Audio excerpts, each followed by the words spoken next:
इस वीडियो में हम बात करेंगे कि सोरियासिस क्या है, ये क्यों होता है, इसके क्या लक्षण है, वह हमें क्या सावधानियां रखनी चाहिए और होम्योपैथी में कौन सी मेडिसिन है जो इसके इलाज में प्रभावी है।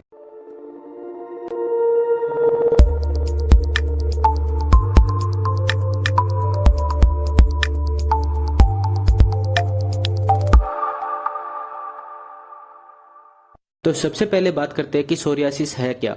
तो ये एक प्रकार का क्रोनिक ऑटो इम्यून डिसऑर्डर है। ये एक ऐसा रोग है जिसमें हमारे शरीर का इम्यूनिटी सिस्टम हमारे शरीर की सेल्स को ही दुश्मन समझकर उन्हें नष्ट करने लगता है। इस रोग में हमारी स्किन की बाहरी परत की सेल्स 10 गुना तेज रफ्तार से बढ़ने लगती है, जिस कारण स्किन पर आउटग्रोथ दिखाई देती है और फिर स्किन से खुजली होती है और व्हाइट कलर का या सिल्वर कलर की लेयर बन जाती है, जिसमें खुजली की प्रॉब्लम बनी रहती है। और जब ये प्रॉब्लम ज्यादा बढ़ जाती है तब इन क्रैक्स में से खून भी निकलने लगता है। अब बात करते हैं कि ये होता क्यों है। तो इस रोग की सबसे खतरनाक बात यह है कि आज तक इसका एग्जैक्ट रीजन पता ही नहीं चल पाया कि ये रोग एग्जैक्टली होता क्यों है। तो इसके पीछे ओवर एक्टिव इम्यूनिटी, जेनेटिक्स और हार्मोनल चेंजेस को एक कारण माना गया है।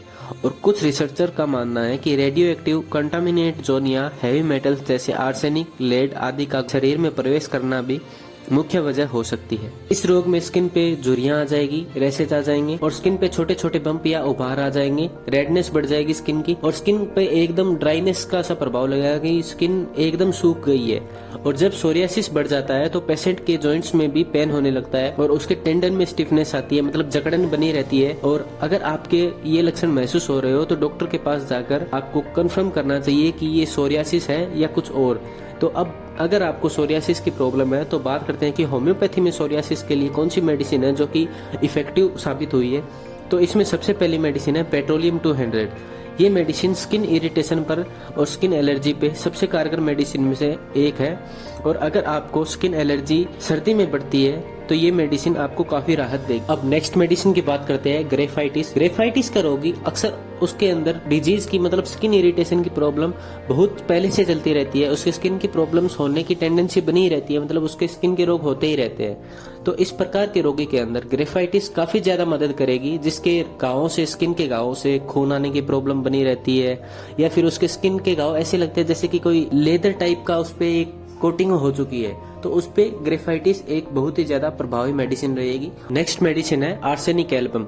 आर्सेनिक एल्बम के पेशेंट को अक्सर देखा गया है कि उसे जो जहाँ पे स्किन इरिटेशन होती है वहाँ पे उसे ऐसे लगेगा कि कोई सुइयां चुभो रहा है। और जब उसे ऐसा महसूस हो तो आर्सेनिक एल्बम उस प्रकार के रोगी में काफी ज्यादा प्रभावी मेडिसिन रही है। अब नेक्स्ट मेडिसिन की बात करते हैं सल्फर। सल्फर होम्योपैथी के अंदर इरिटेशन जो भी स्किन के होते हैं उसके अंदर सबसे बेस्ट मेडिसिन में से एक मानी गई है। तो इसके अंदर सल्फर के पेशेंट को हमेशा इंटेंस बर्निंग, मतलब कि उसे ऐसे लगे रहेगा कि स्किन में जलन महसूस होती रहेगी, इचिंग, खुजली होती रहेगी।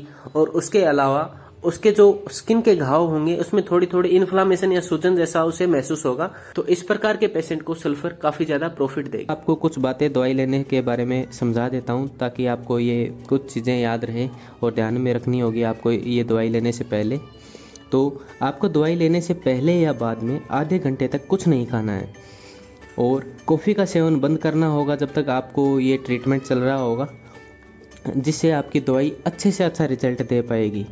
और दवाई की बूंदें मुंह में डालकर उन्हें 10 से 15 मिनट तक मुंह में ही रखनी है। अगर आपको किसी भी प्रकार का सवाल पूछना है तो प्लीज़ कमेंट करें, मुझे जवाब देकर काफ़ी अच्छा लगेगा।